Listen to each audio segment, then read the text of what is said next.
I'm from the geophysics department at Stanford, and I work on geophysical and remote sensing methods. We're looking at groundwater primarily. So great talks. I've got questions for all three, but I'm only allowed one. So my first question was for Jay. I agree with you 100%. Your line, prioritize the systematic exploration and evaluation of what's there. You can't manage what you can't measure. We need to know what we're dealing with. My experience in California is no one took seriously acquisition of data, adoption of advanced technologies until there was a regulatory framework in place. In 2014, Attainable Groundwater Management Act. Agencies were told you must sustainably manage your groundwater, and then they went, oops, we don't know what's down there. So when you look, let's just say around the United States, forget around the world, do we need that kind of regulatory framework in place in order for people to take groundwater management seriously? And is the regulatory framework in place? I have no idea. So first, I think that this room is an example of how we're defying laws of physics, because I think it's warmer rises, but I think it's colder. So it's going to be a recurring thing.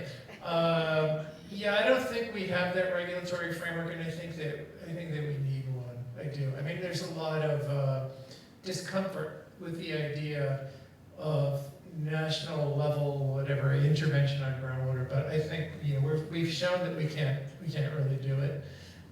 You saw the map of the Grace maps of the Southwest. I mean, I don't know how many different templates I can use to show that things aren't going well.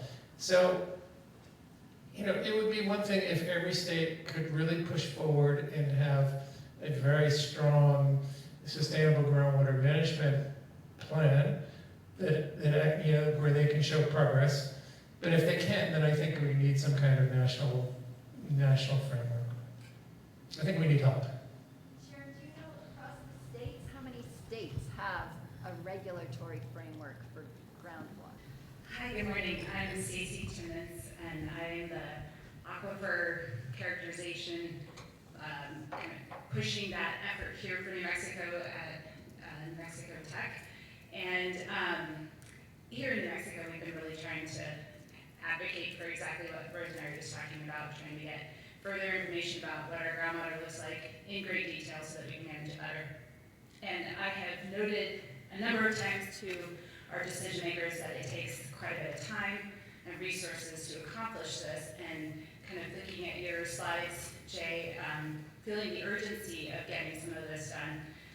And Phil and Ryan, if you guys have comments to add on this, I'm really concerned that to do the work that we need to do, it's going to take too much time, and we're going to be running out of water at the same time. So I'm just kind of curious to get your all's input on, first of all, if there's a quick trick to get this done, love to know that.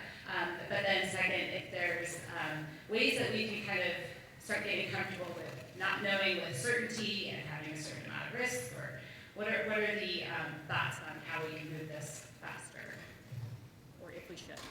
This is a general question, I think, for anybody who might want to answer. And by the way, I didn't know there was warm beverage in the back there. So if anybody wants to get, we will have a short break, but if anybody wants to get at least something warm on their hands, go ahead and help yourselves.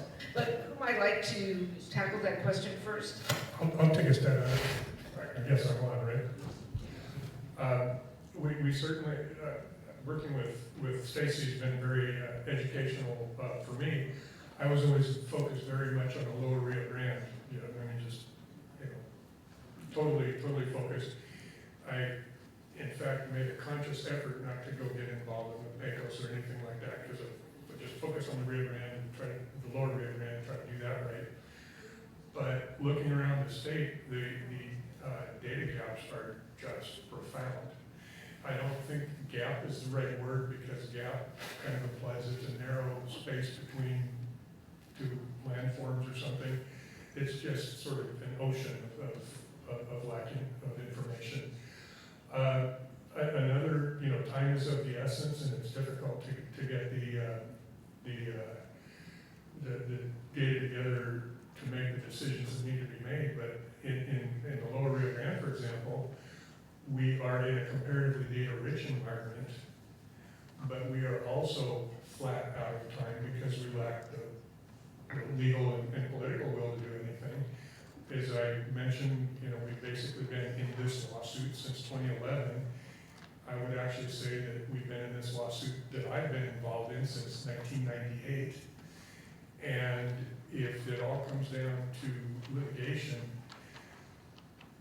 we hit the wall long before we get anything done. So there's these limited constraints in different areas. Data is certainly a huge one. Once you have data, you've got to have a will to act, and that is hard to come by as well. Would either of you two others like to add something? Mine's on, This is for those who don't know, Stacey Timmons is also the vice chair of the Interstate Stream Commission, so excuse me for the formality, but Vice Chair Timmons. Yeah, we don't have the luxury of waiting around, right? And I think that's what the Interstate Stream Commission and the State Engineer's Office is intending to do in the Lower Rio Grande is work with what we have, the data that we have, the once in a generational funding opportunity that we have in front of us to try to implement solutions as soon as possible. So that way we don't find ourselves in that situation where we're sitting around 10 years down the road, 20 years down the road saying, we could have done so much, right? So Jay mentioned in passing about in the Colorado River Basin, which Tanya is very, very familiar, when we have these meetings about wringing our hands over what's happening in the Colorado River and water and surface storage and water, all that, groundwater is almost never mentioned. And even a couple years ago, I was asked to moderate a panel that was going to talk about groundwater, and then it didn't because there were just too many constraints on the program. And it really is something that's needed. The other thing I wanted to mention is, he mentioned how many years in litigation. I've not observed the courts creating water, right? And so that's a big issue. We're spending a lot of money, a lot of time. Anyway, Thomas, I think you're next. I'm Thomas Harter, Professor of Cognitive Extension at the University of California, Davis. Thank you, Tay, for the shout out to do all this outreach work and connecting with all the various stakeholders and helping them do what they need to do, given the complexity that you pointed to, which we all agree on, I think. I have questions for you, but I'm going to ask Ryan a question, and if I get to it, I might ask more questions. So I'm intrigued by the fact that you said you have this incredible measurement program for the state.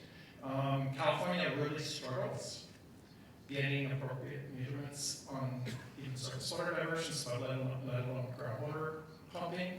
I'm curious whether your measurement program in fact includes meters on pumping, and how that works, and how reliable those data are, and how you make sure those data are reliable. yeah, so that question's right up my alley from my previous capacity as the water master, so thank you for that question. So in the Lower Rio Grande, it was based on the regulatory framework, right? So we have a regulatory framework in New Mexico under our active water resource management statute, supported by a state engineer, can appoint a water master to a specific area, and then within that water master district, you can create these metering orders. And very early on, the state engineer did that back in 2004, 2005, created a water master district and issued a metering order that kind of set everything in motion in terms of active metering. And we worked very hard between 2005 and 2009 with all the affected stakeholders, in particular irrigated agriculture, to make sure that they did in fact get acceptable meters installed on all of the wells. And in 2009, we had our first set of data that was reliable. And as of this last year, we have right around 3,200 actively metered wells across the Lower Rio Grande. And those meters are tested by the Water Master group down there on a regular basis. We try to get around everything every 3 years with an infield calibrated check measurement device to make sure that the data is accurate. And then when it comes in, when those meter readings are reported to the state, we also cross-reference those and check the data before we publish them in our reports, like what I showed you on that graph. So it's a very effective system. There was a lot of pushback at first, you can imagine, because it was at the user's cost to install those meters. But I think we're at a point today where it's been been widely accepted, and it's an effective management tool for producers, right? Because you can't manage what you don't measure, so. And the maintenance of the meters is paid for through the Water Master District?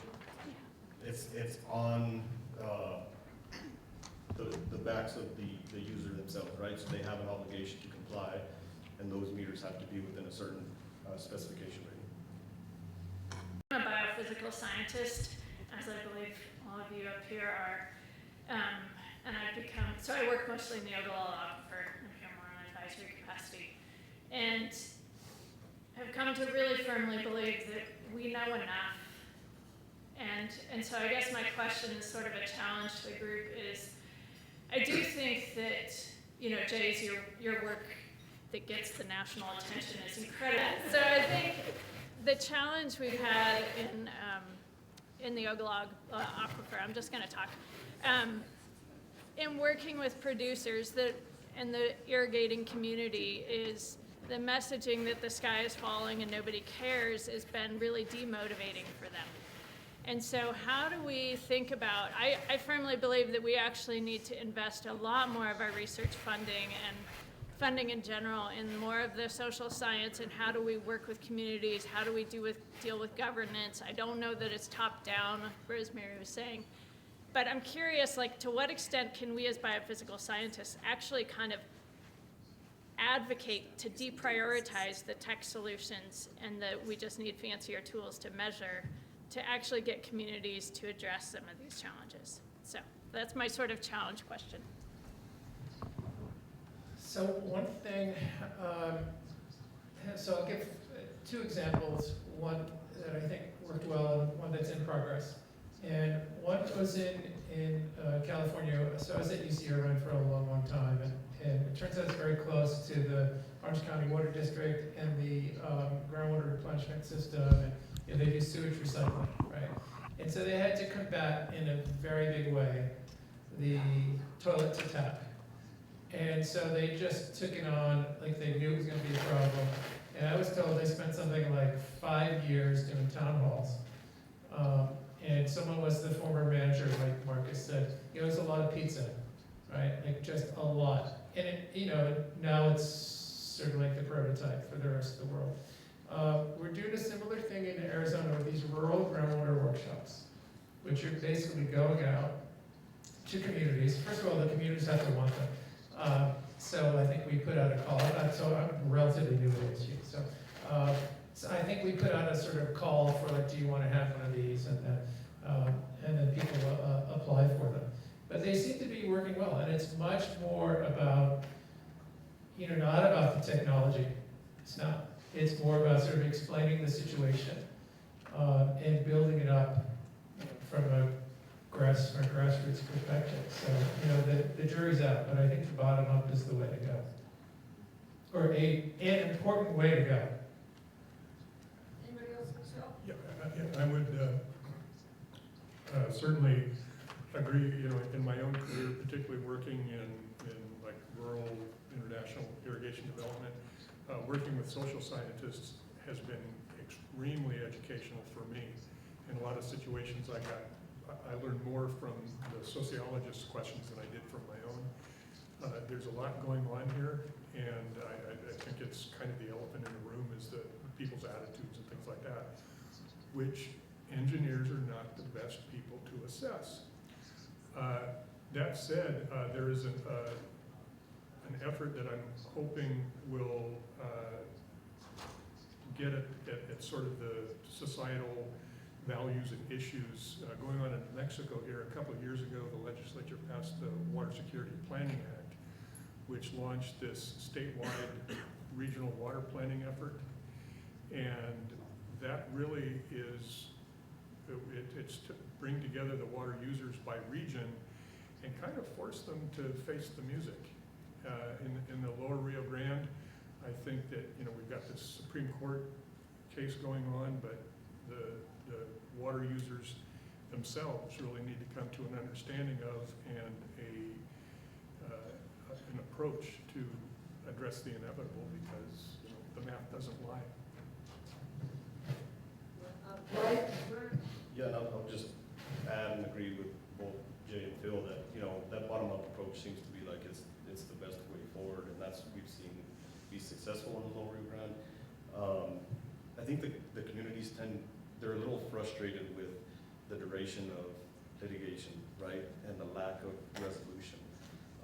So they're at the point where they want a voice, they want to be at the table, and they want to decide how to move forward with their own futures. And I think we need to acknowledge that. Yeah, I just want to note, and this isn't working, and that's too bad, because there are some people that have trouble hearing if things are not amplified, and we need to be sensitive to that. But I know irrigators get together.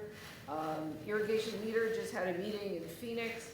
But Ryan, to your point and the question about metering, we have big debate going on in Arizona in these rural areas where the groundwater use is largely agricultural about measuring, and there's great opposition to metering.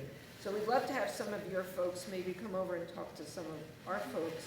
And we have metering in the active management areas. But anyway, just a big issue.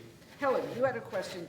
Well, metering is a great effort, but it can only be complemented also with a comprehensive program where you actually keep an eye on new well permits that are going in, which is something that California is also struggling with. Can you maybe speak a little bit about how you're going about permitting new wells, keeping records on abandoned wells?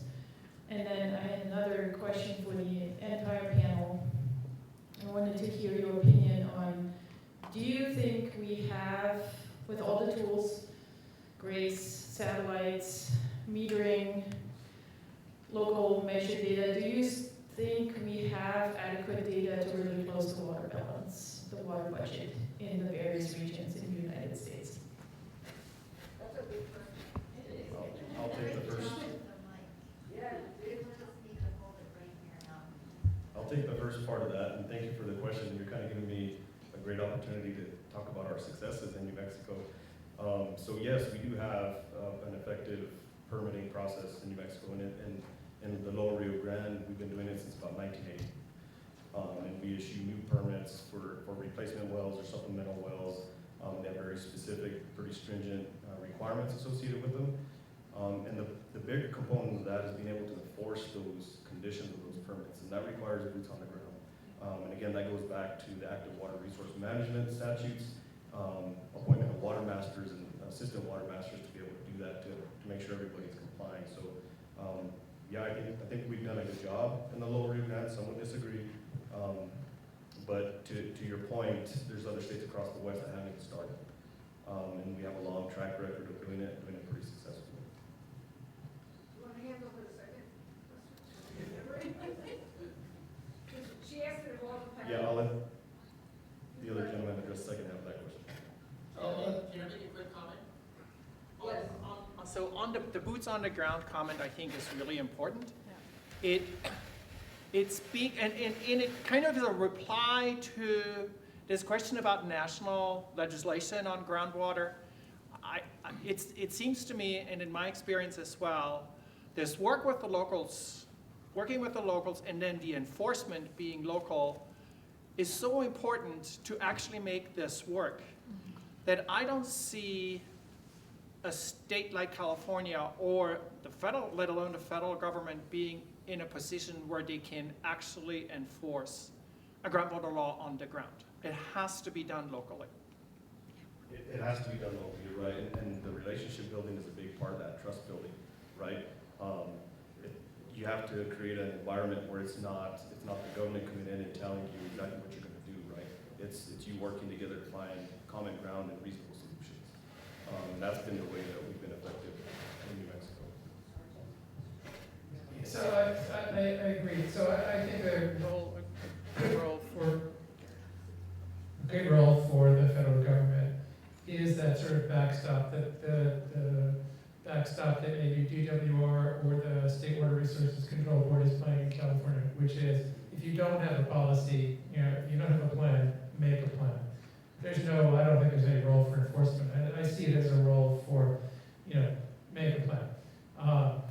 So on the water balance, I think, I think the short answer is no. Yeah, I think the short answer is no. I don't think we have enough information, enough measurements in enough basins. Evaporation is a good one. I don't think, I love OpenET, but it's not the answer to our rivers. There's a lot of things that we don't measure. We don't have access to weather groundwater measurements. In some places we don't. All of the fluxes and stores need to be more carefully measured. Okay, we have lined up a couple of questions here, and I just want to add that if you want to give your own estimate of the probability of federal legislation, read the comments that were submitted to the PCAS committee.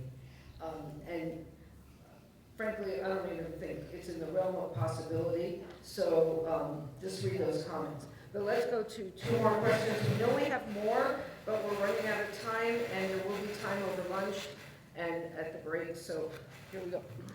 Hi, I'm Sanna Sevanta from Alanus National Laboratory. We were talking about the grassroots level importance of the work. Is there one practice that you could think that would have the highest impact in restoring groundwater if you could get all the farmers or all the water users to do that kind of a practice? Use less. Use less is one.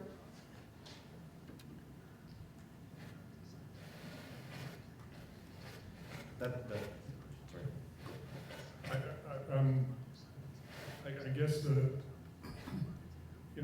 in the situation that we're involved in the Lower Rio Grande, certainly other places in the state and throughout the Southwest, it is unavoidable that we need to reduce hydrologic depletions. I mean, there's just no way around that. And we have, I think most of the states we're talking about here are on some prior appropriation administrative scheme. And talking to individual water users groups, be they irrigators or cities or whoever, what I hear is that they are very much in favor of depletion reduction through reduced use of water. Except for me, because I've got the senior water right. Right? I think what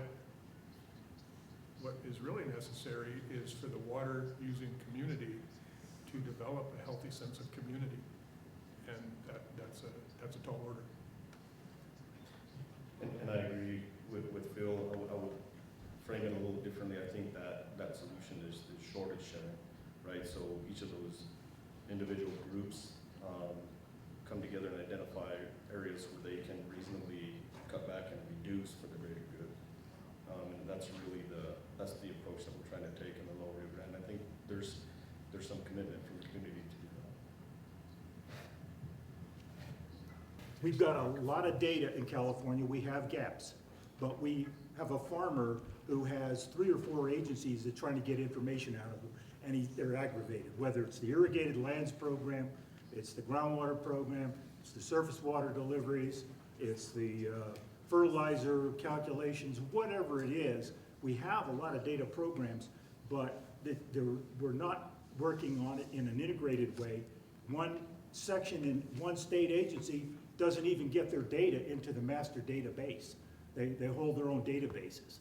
I'm a former member of the California Water Quality Monitoring Council, and I saw this, and we still haven't figured out how to get everybody together in terms of data integration, optimization, and get the information to the people so that they're not either upset or we have the right information to make the right decisions, especially the customers on the ground, whether it's a domestic well owner, it's a citizen in the city, or the farm. How do you get good data out there if you don't have everybody working together on it? So his question was, what is What your are you doing? experience in New Mexico in that realm, right? Sorry. Right. Well, this might be a good question to drop in Stacy Timmons' lap. This is an issue that we're trying to address with the Water Data Act, which is intended to take this. I mean, you think you got it bad in California? Welcome to New Mexico. we've got, you know, both recent and historical data that's on fanfold computer printouts sitting on a shelf somewhere, you know, that somebody wants. How do you go find that in a stack of paper? Same issue, you know, multiple agencies collecting data, none of it tied together, none of it associated. What I have to go through to assemble even a fairly simple data set, I hope that in 10 years, I look back and say, we used to have to do that, you know, like you look back now at punching cards for a computer. I don't know, Stacy, do you want to talk to that at all? I would just say that for New Mexico, we have made a lot of progress. I think Phil's point is exactly on track with a number of our data sets. We have far fewer agencies in New Mexico to deal with, so that's an advantage. And the Water Data Act follows similar to what California has for the open, transparent data. But we're actually working on groundwater integration, multiple data sets integrated together. And that has been a really useful exercise to bring data from federal and state and local data providers on one category, and we're working on that for others. But the other thing I would just say, kind of related to your question, is that a lot of times what people think they want is data, but what they actually want is information. They want that digested and interpreted and colorful maps that we can all see what's happening. And so that's kind of the next phase, I think, for water data, is that we need to go beyond just putting the data together. So we're working on